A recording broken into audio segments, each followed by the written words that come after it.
troca de favores, política do toma lá da cá, coronelismo, características que estiveram presentes numa fase do período republicano que ficou conhecida como República Velha.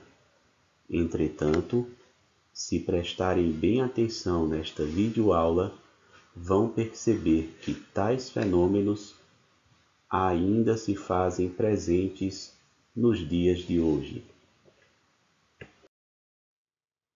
Mas antes disso, preciso explicar para vocês que o período republicano, que é exatamente o atual período da história do nosso país, teve início no dia 15 de novembro de 1889, com a proclamação da República feita pelo Marechal Deodoro da Fonseca. Mas o que teria sido a proclamação da República? A proclamação da República foi a substituição do regime monárquico pelo regime republicano por meio de um golpe. Mas como assim substituição do regime monárquico pelo regime republicano? O Brasil deixaria de ser governado por um monarca, que na época era o imperador Dom Pedro II, e passaria a ser governado por um presidente. Só lembrando que o Marechal Deodoro da Fonseca foi o primeiro presidente do Brasil.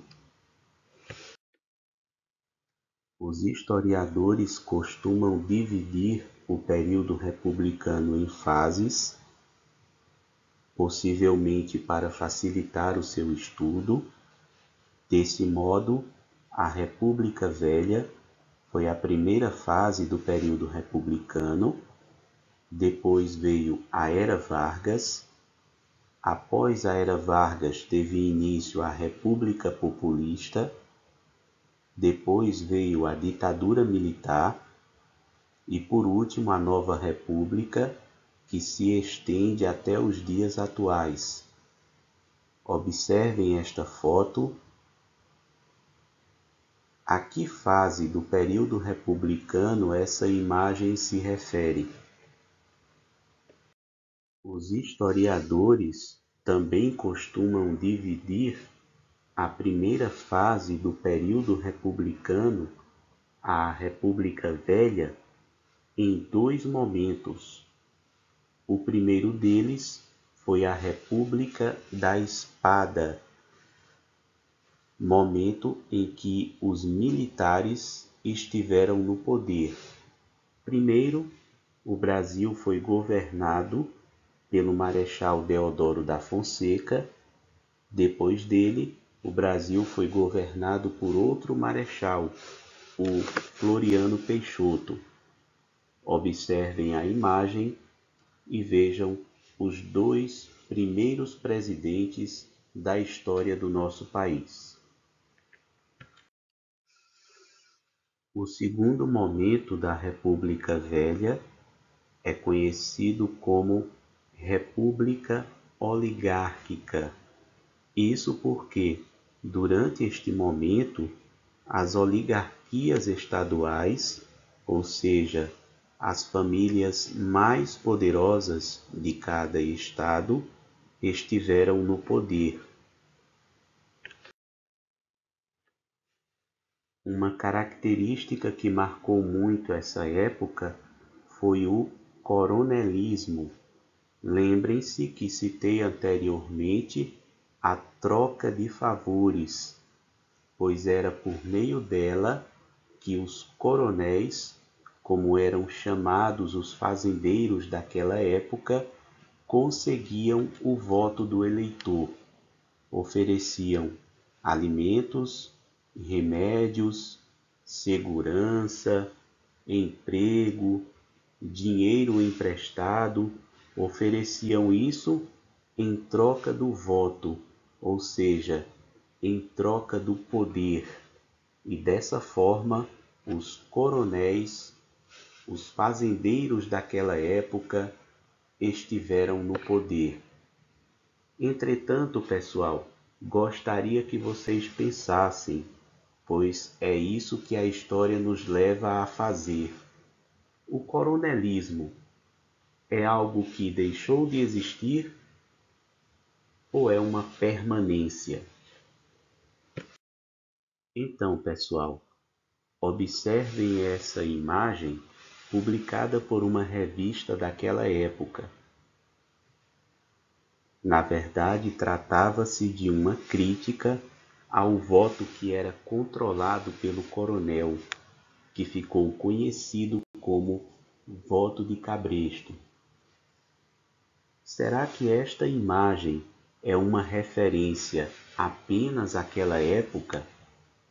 Só lembrando que, naquele momento, o voto não era secreto, o voto era aberto. Ou seja, o eleitor tinha que mostrar em quem havia votado para que pudesse depois colocar o seu voto na urna. Pelo menos isso mudou.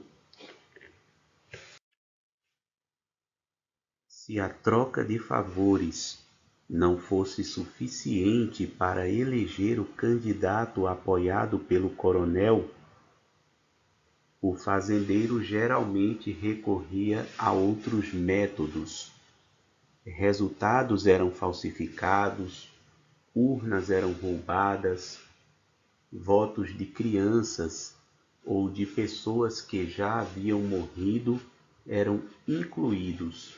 Então, o fazendeiro tinha que ganhar a eleição de todas as formas, ou através da troca de favores, ou por meio de ameaças com os seus capangas, ou então recorrendo a uma prática que conhecemos como fraude eleitoral.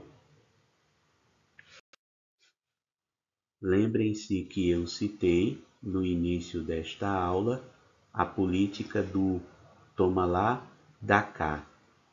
Como era que isso funcionava? Vamos começar pelo toma lá.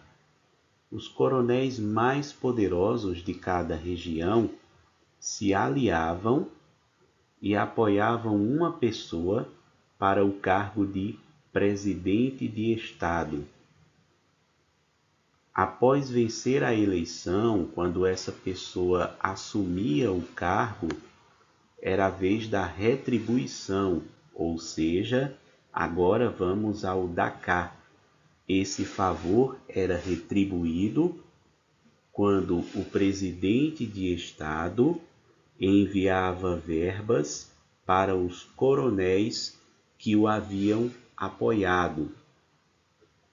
Essas verbas geralmente eram para a construção de escolas, praças, igrejas, sempre de modo a beneficiar os coronéis que haviam apoiado o presidente de estado. Desse modo, se naquela época eu fosse um presidente de estado e você fosse um coronel que havia me apoiado, eu ia enviar verbas para a sua cidade para que fossem construídas escolas, praças ou até mesmo igrejas, de preferência pertinho da sua propriedade para lhe beneficiar.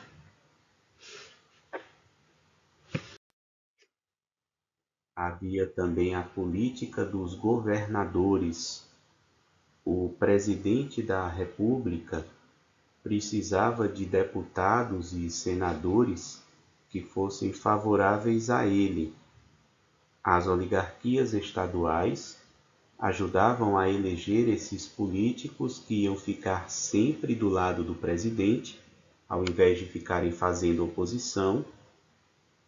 Esse favor era retribuído por meio de verbas, benefícios e de apoio aos coronéis que tinham ajudado a eleger deputados e senadores favoráveis ao presidente.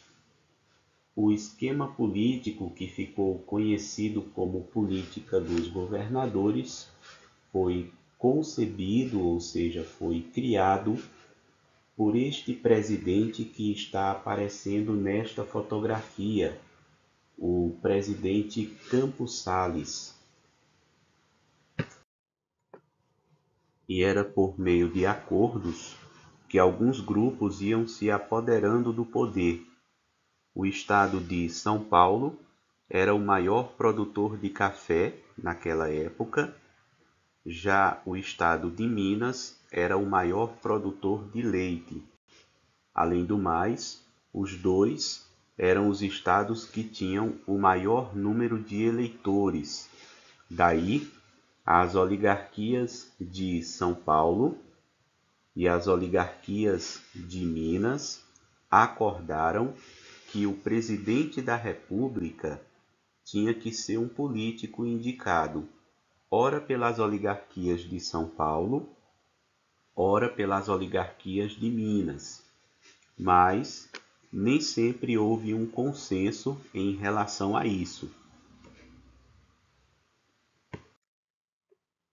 Nas eleições de 1930, por exemplo, um racha fez com que as oligarquias de Minas apoiassem o candidato do Rio Grande do Sul, Getúlio Vargas, ao invés do candidato lançado pelas oligarquias de São Paulo, Washington Luiz. O fato é que o candidato das oligarquias de São Paulo acabou ganhando a eleição. Porém, uma revolta, liderada pelo próprio Getúlio Vargas, fez com que Washington Luiz renunciasse ao cargo de presidente da República. Getúlio Vargas, o líder do movimento, acabou assumindo o controle do Brasil, colocando um ponto final na República Oligárquica e dando início à famosa Era Vargas, que duraria de 1930 até o ano de 1945. E sempre que acontece a dominação de um grupo que não está preocupado com os interesses dos menos favorecidos, ocorre também a resistência. Naquela época, movimentos de resistência importantes ocorreram no campo: a Guerra do Contestado, a Guerra de Canudos e o Cangaço. Fica a dica para que vocês procurem e assistam ao filme Guerra de Canudos, que retrata como ocorreu esse importante movimento de resistência no sertão da Bahia.